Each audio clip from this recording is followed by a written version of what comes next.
გვიხსნიან, რომ მიწის სისტემური რეგისტრაციის რეფორმის ხარვეზების გათვალისწინებით მოქალაქეებს უფლებების დამტკიცება ხშირად სასამართლოშიც უწევთ, რისი პრაქტიკაც უხვად დაგროვდა.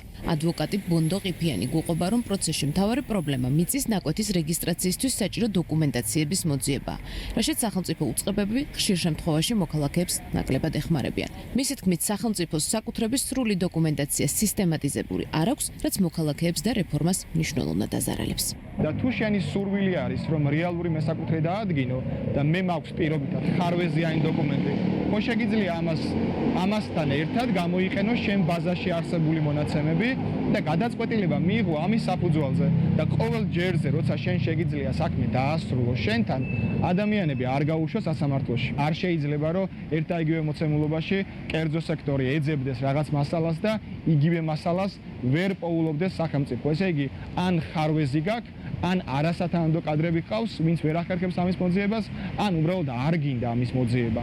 და ამის გარდა დამატებით თვითონ საჯარო რეესტრს აქვს უამრავი მასალა, რომელიც არ აქვს სისტემატიზირებული და ამას არ იყენებს მოქალაქეების სასარგებლოდ. იგივე არის ყვითელი ფენებში არსებული მონაცემები,